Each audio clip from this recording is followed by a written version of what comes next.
J'ai le plaisir aujourd'hui de participer à cette belle initiative qui promeut la décentralisation, mais puis qui promeut aussi le développement local.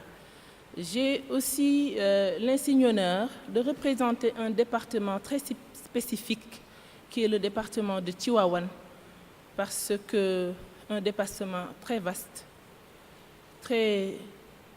avec un fort potentiel, à la fois agricole, minier, mais le projet que je vais vous présenter est axé sur l'agriculture, l'environnement, mais aussi l'hydraulique et l'assainissement. Je dirais un projet novateur que nous ne pourrions plus ne pas réussir si on ne s'était pas appuyé sur un outil majeur que la décentralisation a mis à notre disposition.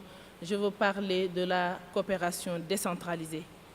Comme vous le savez, les départements sont un nouvel ordre de collectivité territoriale né de l'acte 3 de la décentralisation, qui est une réforme très récente mais majeure, initiée par son Excellence le Président de la République, M. Macky Sall, pour que les territoires les plus reculés du Sénégal se sentent concernés par le département.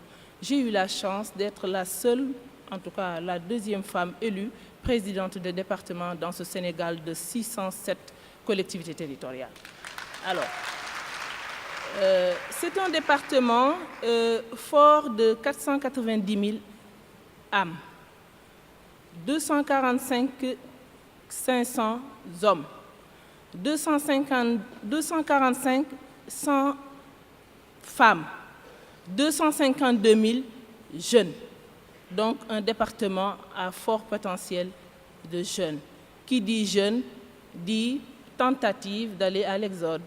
Qui dit jeune dit emploi. Qui dit jeune dit nécessité d'éducation. C'est pour cette raison, quand il s'agit d'aller chercher des moyens pour développer ces perspectives, je me suis appuyée sur la coopération décentralisée avec la région Midi-Pyrénées, devenue aujourd'hui l'Occitanie, et qui est dirigée par une femme comme moi. De quoi s'agit-il? Il s'agit d'un projet innovant qui s'appelle Projet pour la promotion de l'emploi durable et décent des jeunes en milieu rural et périurbain dans le département de Tivaouane. C'est un projet qui a un seul objectif, voire deux. Le premier objectif, c'est l'éradication de la pauvreté. Vous savez, le département du Tivaouane est un département qui fait partie des départements les plus démunis. Alors, il fallait trouver, avec son potentiel agricole, l'aridité des sols, le manque de substances organiques pouvant booster son agriculture, il fallait trouver des perspectives pour aider ce potentiel agricole à aller de l'avant, pour aider ce potentiel agricole à générer de l'emploi, pour aider ce potentiel agricole à utiliser les matières organiques, en tout cas des produits fertilisants.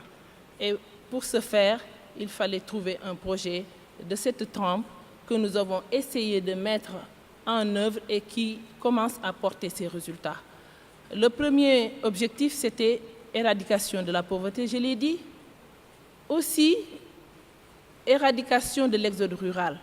Parce que c'est un département qui connaît une pluviométrie, même s'il connaît une pluviométrie abondante, n'a jamais, l'aridité des sols n'était pas à notre avantage.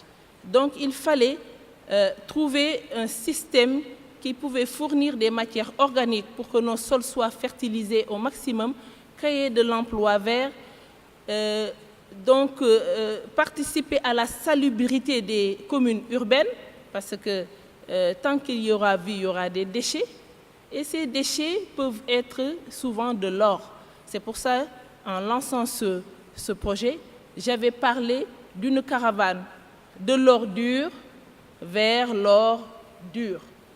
Parce que, une fois que ces déchets seront transformés, ils seront mis à la disposition des groupements de femmes, de groupements paysans qui transformeront ces déchets en compost, et ce sont ces composts qui seront fournis, en tout cas vendus aux producteurs agricoles qui sont au nombre de 5500, et ces producteurs agricoles utilisent ces fertilisants pour faire une agriculture intensive associée à ce que l'agriculture en période hivernale normale nous donne, créant ainsi l'autosuffisance alimentaire, mais aussi produisant des ressources suffisantes par la mise en place, en tout cas chez les jeunes qui sont au nombre de 200 dans les centres de production de compost.